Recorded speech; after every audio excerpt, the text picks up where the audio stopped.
What's up, guys? It's me, MedicX21, and I'm swapping from iOS to Android. While I unbox my new Xiaomi 9T Pro, let me tell you why I'm making this change. First is cost. In 2016, the base iPhone, the iPhone 7, was $650 or $770 for the Plus. Now the base iPhone is $700, with the Pro being $1,000 and the Pro Max being $1,100. For me, battery life is one of the most important factors in buying a phone, so I usually opt out of the base model and go for the Plus model with the bigger battery. With that, the new prices are about $200 to $300 more. With improving flagship competitor Android phones, you can get a comparable Android phone for about half the price. With the price factor alone, I can upgrade my phone every year and not only spend about the same amount of money, but when it comes to flipping the phone to cover the cost of the new phone, my overall cost may be substantially less. Another factor is the increasing lockdown on Apple devices. One of the biggest reasons I swapped from Android to iPhone in around 2012 was because the everlasting fear of breaking my screen or having my battery become shot. Because OEM items were so cheap, I could easily repair my own device and be on my way without much of a cost factor. Now, with Apple locking their batteries and possibly screens to a device, which then creates an error code when you attempt to change on your own device, that factor is now obsolete for me. Apple has also admitted to slowing down speeds of older gen phones. This is something that many people, including myself, have noticed. Although they claim this is to help battery life on older gen phones, I feel this should be something left to the consumer, not something forced on the consumer. I own my own device, let me decide how I want to run it. Another hurdle that just deters me from doing things is the forced usage of iTunes for backups and quickly transferring music and pictures. Because of this, I just don't put music on my phone, and I use third-party apps like Dropbox to back up pictures. It's easier for me to quickly throw music on a thumb drive to add it to my vehicle than it is for me to sync everything up with iTunes and run the software to back it up and just be done with it. For people that buy music on iTunes and use iTunes regularly, this is probably something you don't even notice, but for me, I've never been one to use the iTunes store on my computer, so it's nothing but an inconvenience for me. With an Android device, I know with some devices getting OEM parts may not be nearly as easy. However, with the base cost being so much lower, it may just be easier to flip a slightly damaged phone than it is to deal with the additional steps that occur with trying to fix up an iPhone now, or in the future if Apple continues with making its changes.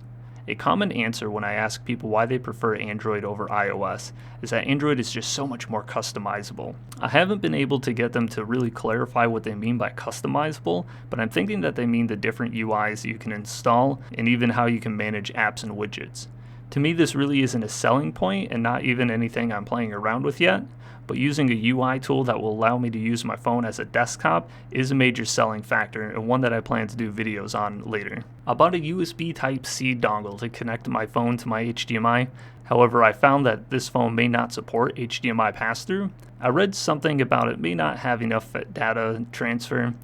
I was able to get my keyboard and mouse working, but no matter what I did and tried, I just couldn't get the HDMI pass-through to work. If you are interested in me doing something with Android as a desktop replacement, let me know and I can get something like a Chromecast to mirror my desktop UI, and I can do it that way. The Samsung devices are way out of my budget and really defeat the purpose of me trying to pay half the price of an iPhone, but with the Samsung Galaxy or Samsung Note, you have their Dex UI, which looks really cool. And with Android 10, there's now going to be a base desktop UI system. My hopes is that when my phone updates to Android 10, I'll be able to use the USB HDMI pass-through, and maybe right now my roadblock is software issue, but I'm also not holding my breath. It's hard for me to really review my switch from iOS to Android because there's just so much for me to learn on the Android OS. I can say after about a week of use, I found that I definitely prefer the app notification system on iOS over Android. This may just be associated with the Android UI that I have on my device, which is the Me UI, but I've noticed that pretty much every app I have to go into the settings to make sure sounds are enabled, and even then, just some won't work. It seems like everything is on, I've gone on Google, I've double checked, I just can't get sounds to work. One example is with the Twitch app. For the longest time, no matter what I did, I couldn't get the live notifications to make a sound. Go figure. While I was working on this review, I happened to get a notification, and I found that if I swiped the notification banner, a new settings menu brought me into something else, which also had a notification for going live. This kind of seems like a lot of steps for every app, but maybe this is just something with MIUI. Like, I mean, seriously. I had to turn on notifications in the Twitch app, and then I had to go into another settings menu to let Twitch notifications make notifications. Another issue is none of my Bitcoin widgets will update. I've installed 3 different Bitcoin tracking apps, and not a single one of them will update once I place the widget. My other apps, such as my banking account, my weather apps, even my stock apps, but not Bitcoin. I wouldn't say that I dislike Android at this time. I'm definitely a creature of comfort and I don't like change. Using iOS for about 7 years, then forcing Android without any recent use, this is definitely a struggle for me. And trying to find answers online is definitely a challenge since there's so many different flavors or UIs on the Android OS. I'm curious though, what flavor of Android do you use? Did you install a different UI for your device? Let me know in the comments section below or shoot me a message on our Discord. You can find our Discord at discord.medicx21.com. Before I get too much into the discussion on my usage, I think it would be fair to discuss the specs on my 2 devices. For 2 years now, I've been using the iPhone 8 Plus. It's the 64GB model. It has a 2,675 mAh battery, an A11 CPU, 3GB of RAM, and a 1920 by 1080 screen. It retailed for about $800 and goes for about $550 on Apple's website now. This is still $150 more than the Xiaomi phone, and for a device that's been out for about 2 years. So many more iPhones have been released since then, but yet it still holds a pretty stiff price. For comparison, my new Xiaomi is a 64GB model, has a 4,000 mAh battery, a Snapdragon 855 CPU, which is 8 cores versus my iPhone 6 core, and my Xiaomi has 6GB of RAM. The screen resolution is 2340 by 1080. This phone retails on Newegg for $390. It was $400 when I bought it a couple weeks ago. Benchmarks were a little difficult to come by to have like a close apple to apples comparison. But here's one source I found on geekbench.com. It shows the iPhone 8 as being a pretty substantially stronger phone on benchmarks. I'm honestly not sure how accurate this is though, or how fair of a comparison it is. So putting these numbers aside, I'll tell you about my usage and experience. I've definitely covered the adult things one would consider when purchasing a phone. Cost and maintenance are major factors, but face it, mobile games are definitely something I kill way too much time with. I haven't had a lot of time to play a ton of games on my new phone, but I have played some of my most frequently played games from my iPhone, and I will say there's no notable difference between the two, aside from the battery life. I totally appreciate the fact that my iPhone is 2 years old, so the battery life is going to be degraded. But goddamn does my Xiaomi phone last a lot longer. As I mentioned earlier, if I replaced my phone every year, this will be even less noticeable. With my 2-year-old iPhone, it's easy for me to go from 100 to 50% in just a few hours of gaming, even less than that. Basically, if it's not fully charged, I might as well go plug it in so I can play a game for a while, and if it's not charging while I'm playing, it will be right after. I've even had to cut sessions short. With the new Xiaomi, I barely touch the battery life just on daily use and while gaming. In fact, I took both phones with me to work this weekend. I first want to make this clear. There's no SIM card in my Xiaomi phone yet, and that will definitely play a bit of a factor in battery life. But to give you one thing that occurred, I took my Xiaomi off the charger Friday morning, and the battery didn't die on it until 3 p.m.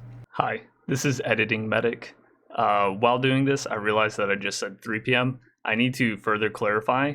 That was 3 p.m. on Sunday. I took my Xiaomi off the charger Friday morning, and I didn't have to charge it again until 3 p.m. on Sunday, not 3 p.m. on Friday. Lasted me the whole weekend, basically. Because I've been forcing myself to switch from iOS to Android, I've been using my new phone for pretty much everything except texting.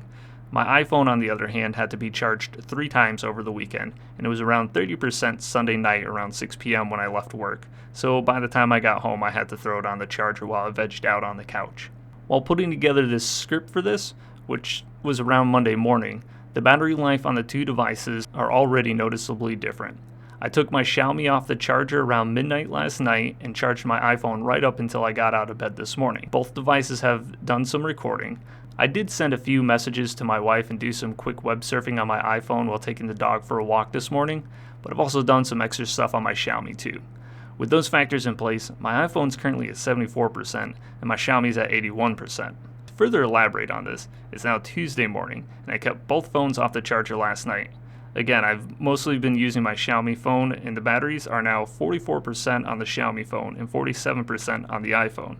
Aside from the occasional text message to my wife while she's at work, I really haven't used my iPhone at all. So if games are playing the same and I can get a better battery life and upgrade every year to a newer chipset, it just seems like Android's the way to go for this. So in summary, there's a major learning curve for me when it comes to swapping from iOS to Android.